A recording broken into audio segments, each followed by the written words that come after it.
Hello everyone, welcome to another lecture of MAKAUT উইংম্যান, যেখানে আমরা ডিসকাস করছি আজকে PYQ analysis and important topic বা suggestions for 2026 for the microprocessor and microcontroller subject, যেটা subject code হচ্ছে EC403। তো এই সাবজেক্টে আমাদের কি কি ইম্পর্টেন্ট টপিক রয়েছে যেটা আমাদের অবশ্যই অবশ্যই পরীক্ষার জন্য পড়ে যেতে হবে, এবং আমি অলরেডি প্রত্যেকটা ইউনিটের আলাদা আলাদা ডিফারেন্ট লেকচার্স আমি অলরেডি বানিয়েছি। ইউনিট নাম্বার 1 মানে 8085 and 8086। তারপরে ইউনিট নাম্বার 2 তে আমরা ইন্টারফেসিং দেখলাম। তারপরে ইউনিট নাম্বার 3 তে virtual memory, cache memory, advance processor 8051 micro control দেখলাম। তারপরে আমরা রিসিক অ্যান্ড কিসিক যে মাইক্রো প্রসেসর আছে সেগুলো আমরা নিয়ে ডিসকাশন করলাম আমাদের মডিউল নাম্বার 4-এ। এন্ড এখন আমরা আমাদের মডিউল নাম্বার মানে আমাদের এই লেকচারে আমরা আমাদের PIQ analysis and important topic যেগুলো আছে সেগুলো ডিসকাস করব। তো সবার প্রথমে আমরা ডাইরেক্ট যদি প্রিভিয়াস ইয়ার কোশ্চেনে আসি, দেখতে পাচ্ছ যে এই যে আইএনটিআর এম যেটা আছে, আইএনটিআর এম এর টাইমিং ডায়াগ্রাম, এটা অনেক কবার কিন্তু আমাদের পরীক্ষায় জিজ্ঞাসা করা হয়েছে ফ্রিকোয়েন্টলি, মানে 3বারের মধ্যে 3বারই কিন্তু পরীক্ষায় এসেছে। প্লাস হচ্ছে 8085 এর আর্কিটেকচার বলো, pin diagram, addressing mode, multiplexing, এগুলো। তারপরে এটাও কিন্তু আমাদের পরীক্ষায় বারবার জিজ্ঞেস করা হয়েছে, শর্ট বলো লং বলো সব জায়গাতেই। ঠিক আছে। রিম সিম যে ইনস্ট্রাকশন আছে সেটাও মোটামুটি রিপিটেশনে রয়েছে। এছাড়াও ইম্পর্টেন্ট কোশ্চেন আমরা দেখতে পাই যে 8255 যে পিপিআই ফাংশনাল ব্লক আছে, মোডস রয়েছে, সেই 8255 পিপিআই রিলেটেড কিন্তু কোশ্চেন আমাদের প্রত্যেক বছরই জিজ্ঞেস করা হয়েছে। এছাড়া 8051 যে তার হচ্ছে ব্লক ডায়াগ্রাম ফিচার্স কি রয়েছে, তার মধ্যে input output port, interrupt connection কিভাবে রয়েছে 8051-এ, সেইটাও কিন্তু আমার প্রত্যেক বছরই সেখান থেকে শর্ট কোশ্চেন বলো লং কোশ্চেন বলো জিজ্ঞেস কিন্তু করা হয়েছে। এছাড়া রিসিক ভার্সেস কিসিক যে কম্পারিজন, সেটা প্রত্যেক বছরই আমার ওটা এসেছে। অ্যান্ড আর্ম আর্কিটেকচার এন্ড তার ফিচার যেটা আছে সেটাও প্রত্যেক বছর এসেছে। তো প্রত্যেক বছর যে কোশ্চেনগুলো বারবার বারবার আসছে, সেই কোশ্চেনগুলো এইবারও আসার চান্স রয়েছে। তো অবশ্যই সেই টপিকগুলো কিন্তু আমাদের ভালো করে পড়তে হবে। তো মডেল যদি আমরা সাজেশন প্রিপেয়ার করি, তো সর্বপ্রথম মডেল নাম্বার 1-এর কথা যদি বলি, সেই মডেল নাম্বার 1 থেকে আমার এএলই সিগন্যালস শর্ট কোশ্চেন যদি দেখতে হবে, সেক্ষেত্রে শর্ট কোশ্চেন এগুলো দেখবে তোমরা ভালো করে, এগুলো অ্যান্সার তোমার এআই দিয়ে বার করে নিতে হবে অবশ্যই। ঠিক আছে। শর্ট একটু লং কোশ্চেন, যেটা 5 নম্বরের কোশ্চেন যদি আসি, সেক্ষেত্রে ভেক্টর নন ভেক্টর আমরা ইন্টার বলতে কি বুঝি, তারপরে এএলই ডিমাস্কিং কিভাবে হয় AD7 থেকে, মানে AD0 থেকে AD7-এ, সেটা একটা ইম্পর্টেন্ট কোশ্চেন। তারপরে অপারেশন পারফর্ম বাই এএলইউ দিয়ে আমরা কিভাবে অপারেশন পারফর্ম করি 8085-এ। তারপরে ইন্টার মাস্কিং আমরা কেন করি, কিভাবে করি সেটা সেটা তারপরে রেডি সিগন্যালের কাজটা কি আছে সেটা বলো। ঠিক আছে। তারপর program to generate 1 second delay কিভাবে জেনারেট করি আমরা, একটা ক্লক সিগন্যাল দেওয়া আছে 1 মেগাহার্জ। ঠিক আছে। তারপর হচ্ছে অ্যাডভান্টেজ অফ সেগমেন্টেড মেমোরি করলে কি অ্যাডভান্টেজ হয়, এগুলা কিন্তু খুব ইম্পর্টেন্ট কোশ্চেন। অ্যান্ড লং কোশ্চেনটা সব থেকে বেশি জানতে হবে, কারণ লং কোশ্চেন তোমাদের 15 নাম্বার কিন্তু সিকিউর হয়ে যায়।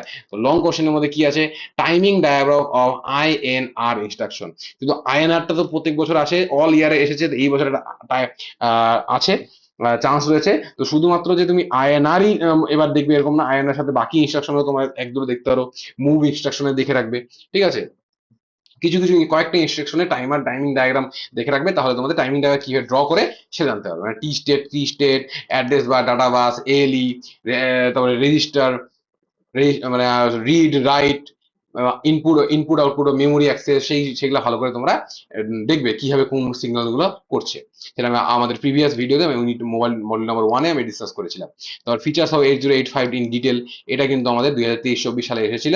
তো এই বছর একটা আসার একটা চান্স রয়েছে। 8085 এর ইন্টারাপ্ট সিগন্যাল গুলো কেমন কেমন কেমন রয়েছে, বা রিম সিম কিভাবে কাজ করে, মাস্কিং কিভাবে অপারেশন করে, সেই টপিকগুলো ভালো করে দেখবে। তারপরে অ্যাসেম্বলি প্রোগ্রামিং কেমন আসতে পারে, যে কনভার্ট টু বিট বিসিডি নাম্বারকে বাইনারিতে কনভার্ট করা, বাইনারি থেকে বিসিডি আনা, এটা কিন্তু পরীক্ষায় বারবার বারবার আসে। ঠিক আছে। তারপরে transfer block of data from one memory তো অ্যানাদার মেমোরি, মানে একটা ডাটাকে এক মেমোরি লোকেশন থেকে আরেক মেমোরি লোকেশনে পাঠাতে হবে, তার যে অ্যাসেম্বলি প্রোগ্রামটা সেটা।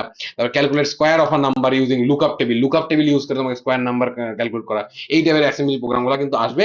তো তোমার অ্যাসেম্বলি প্রোগ্রামগুলো মোটামুটি একটু দেখে রাখবে, কারণ এটা অ্যাসেম্বলি অল্প লিখলে পরেই ভালো নাম্বার স্কোর করা যায়। নেক্সট হলো বাস স্ট্রাকচার কেমন আছে আমার 8085-এ, ফিজিক্যাল অ্যাড্রেসিং ক্যালকুলেশন কিভাবে হয় আমার 8086-এ। তো এইগুলো ভালো করে দেখবে। মডেল নাম্বার টুর কথা যদি আমরা বলি, মডেল নাম্বার 2-তে শর্ট কোশ্চেন তো অবশ্যই দেখবেই। ভেরি শর্ট কোশ্চেন, মানে 5 নম্বরের কোশ্চেন যদি আসি, সেই ক্ষেত্রে আমাদের 8255 এর যে আমার A0 আর A1 পিন আছে, সেটা কিভাবে আমার কন্ট্রোল করছে, কিভাবে আমার বিভিন্ন মোড সিলেক্ট করছে, সেইটা সম্পর্কে তোমাকে এখানে বলতে হবে। এবং কিভাবে সেই কন্ট্রোল ওয়ার্ডের মাধ্যমে আমার মোড কনফিগারেশন হচ্ছে সেগুলো ভালো করে বলতে হবে। মোড টু অপারেশনটা কিভাবে পারফর্ম হয় আমার 8255 পিপিআই এ। তারপরে 8254 যেটা রয়েছে প্রোগ্রামেবল টাইমার, সেটার বিভিন্ন রকম মোডস কি কি রয়েছে, এই মোডস গুলো রিলেটেডই কোশ্চেন কিন্তু পরীক্ষায় 5 নম্বরে এক্সপেক্ট করে। এবার পুরো এই 8255 এর যে ফাংশনাল ব্লক আছে, সাব ব্লকস আছে, কি কি মোড আছে, কি কি পোর্ট আছে, কিভাবে তারা কাজ করে, এই সমস্ত কিন্তু একটা একটা 15 নম্বরের কোশ্চেন তোমার এক্সপেক্ট করতে পারো। বা interfacing of DPI switches with 54 এলইডিস এবং 8255 ডিপিআই সুইচেস যে কোশ্চেনটা সেটা আসতে পারে উইথ দ্য প্রোগ্রাম, ঠিক আছে। তারপর interfacing of AD analog to digital converter, সেই প্রোগ্রামটা পরীক্ষায় কিন্তু আসতে পারে 8255 ইউজ করে, আর হচ্ছে 8085 ইউজ করে। তারপরে আমার 8244 যে প্রোগ্রামের টাইমার আছে, সেটা যে প্রত্যেকটা মোড অপারেশন আছে সেটা ওয়েব ফর্ম সহকারে বোঝাও, এরকম টাইপের কোশ্চেন কিন্তু আমার 15 নম্বরে আসতে পারে। দেন মডেল নাম্বার 3 কথা যদি বলি, যেখানে আমার মেমোরি কনসেপ্ট রয়েছে, মানে virtual memory, cache memory, advance processor and 8085 রয়েছে, সেই চ্যাপ্টার থেকে কিন্তু আমার কোশ্চেন কি আসতে পারে, like difference between the microprocessor and microcontroller. এটা এটা খুবই খুবই ইম্পর্টেন্ট কোশ্চেন, প্রত্যেক বছরই কিন্তু আসে, ঠিক আছে। এবার এই টাইপের ক্ষেত্রে কোশ্চেন শর্ট কোশ্চেন দিলেও আসবে। Difference between program memory and data memory, program memory data মেমোরির মধ্যে ডিফারেন্স কি হচ্ছে। তারপর list the addressing modes of 8051 with example addressing mode of 8051, ঠিক আছে। Program to mask the 0th and 6th bit of using the 8051, ঠিক আছে। কিভাবে 0th and 6th বিট আমরা মাস্ক করতে পারি, ঠিক আছে, সেটার প্রোগ্রাম।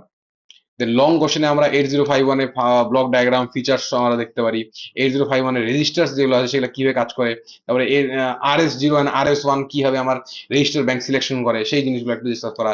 ক্যাশে মেমোরি আর ভার্চুয়াল মেমোরি কনসেপ্ট গুলা কিভাবে ম্যাপিং করা হয়, পেজ টেবিল কিভাবে হয়, টিবিএল কিভাবে, সেই সমস্ত জিনিসগুলো থেকে কোশ্চেন আসতে পারে। এবং অ্যাডভান্স প্রসেসরের আর্কিটেকচারও কিন্তু আমাদের পরীক্ষা আসতে পারে, লাইক ভার্সেস করে দিল 286 486 এন্ড প্ল্যাটিনামের মধ্যে কি ইমপ্রুভমেন্ট কি হয়েছে, পাইপলাইনিং কি আছে, সুপার স্কেলার কি হচ্ছে, সেটা একটা ভার্সেস বা কম্পারিজন করে আমাদের লেখো, সেরকম টাইপের কোশ্চেন কিন্তু পরীক্ষায় তোমরা এক্সপেক্ট করতে পারো।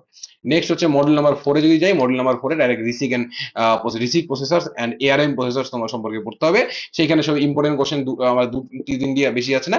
এখন রিসিক আর কিসিকের কম্পারিজন তোমার টেবিল সহকারে মনে রাখবে। আর আরএম প্রসেসরের আর্কিটেকচার কি আছে and general purpose data registers কি আছে আমার আরএম প্রসেসরে, সেটা তোমাদের দেখতে হবে, ঠিক আছে। তো RM processor general purpose register কি আছে, তার নিড ডায়াগ্রাম সম্পর্কে সেটা ভালো করে দেখতে হবে। আরএম প্রসেসরের আর্কিটেকচার এন্ড ফিচার কি হয়, অ্যাপ্লিকেশনস কি রয়েছে আরএম প্রসেসরের, সেটা দেখতে হবে। আরএম প্রসেসরের কন্ডিশনাল ফ্ল্যাগ যেগুলো সেগুলো কিভাবে কাজ করে, মানে NZCV ফ্ল্যাগ যেটা কিভাবে কাজ করে। তারপরে আরএম অপারেটিং মোডস কি কি রয়েছে আরএমে, নাকি হচ্ছে user, FIQ, IRQ, supervisor, abort, undefined system. তো সিস্টেম সেই সব জিনিসগুলো যে একটা চার্ট ভালো করে দেখিয়েছিলাম, সেটা ভালো করে কিন্তু মনে রাখতে হবে। তো এইসব কোশ্চেন টপিকগুলো যদি ভালো করে কভার করো, তাহলে তুমি কিন্তু আরামসে তুমি পরীক্ষায় আমি বলতে পারি 60+ কিন্তু আরামসে তোমরা এখানে কোশ্চেন কমন পেয়ে যাবে, এইটুকু টপিক যদি ভালো করে পড়ো, ঠিক আছে। তো এখানে কিছু ইম্পর্টেন্ট লাইকলি যেটা আসতে পারে পরীক্ষা এখানে দেওয়া আছে, তোমরা ইগনোর করবে এটা। মেইনলি যেগুলো টপিক এখানে বলা হলো সেগুলোই কিন্তু ভালো করে পড়বে, ঠিক আছে। তো কুইক রিভিশনের জন্য তোমার চিট শিট দেওয়া হচ্ছে, সেটা তোমরা দেখে নিবে। তো আজকের ভিডিও ছিল এই পর্যন্তই, দেখা হচ্ছে তোমার সাথে নেক্সট ভিডিওতে, যেখানে আমরা আহ হয়তো অন্য কোনো একটা নতুন সাবজেক্ট নিয়ে চলে আসবো। আর এখানে কিছু রকম এক্সাম্পল প্রোগ্রাম দেওয়া আছে, লাইকলি পরীক্ষা আসতে পারে। Convert BCD two binary conversion, তারপরে তোমার হচ্ছে ব্লক ডাটা ট্রান্সফার, কোনো একটা ব্লক থেকে ডাটা ট্রান্সফার করা। তারপর হচ্ছে মাস the 0th and 7th bit, যেটা আমি অলরেডি প্রোগ্রামে 3টে ওখানে বলেছিলাম, তো এখানে দিয়ে দিলাম এটা। তো কি করো তোমরা, সর্বপ্রথমে লং কোশ্চেন দেখো, ডায়াগ্রাম সহ প্র্যাকটিস করো, অ্যাসেম্বলি প্রোগ্রাম গুলো আমার ওয়ার্ক দেখো কিভাবে কাজ করে, ঠিক আছে। আহ, ছোট মোটো যেগুলো ভেরি শর্ট অ্যান্সার যেগুলো আছে সেগুলো ভালো করে প্রিপেয়ার করো, গ্রুপ বি দেখো, ঠিক আছে। তারপরে নিউ টপিক যদি তোমার দেখতে হয়, সেই নিউ টপিক গুলো আমার হচ্ছে এই টপিক গুলো তোমার দেখতে হবে। বা ডিএমএ কনসেপ্ট, মানে ডাইরেক্ট মেমোরি অ্যাক্সেস, প্ল্যাটিনামের আর্কিটেকচার, তারপরে আরএম এর ইন্টারফেসিং ডিজাইন, কিভাবে লো ফ্রিকোয়েন্সি এন্ড সোফার, এই টপিক গুলো কিন্তু তোমার দেখতে হবে যদি এই বছর আসতে পারে। তো ডিএমএ আমি বলবো ডিএম এর কনসেপ্ট তোমার দেখে রাখো। তো আজকে ছিল এই পর্যন্তই, all the best for your examination. দেখা হচ্ছে তোমার সাথে একটা নতুন ভিডিও নিয়ে, নতুন একটা সাবজেক্ট নিয়ে আরেকবার ফিরে আসবো আমরা ম্যাকআউট উইংম্যান এই চ্যানেলে, বিকজ উইংম্যান a friend who helps always.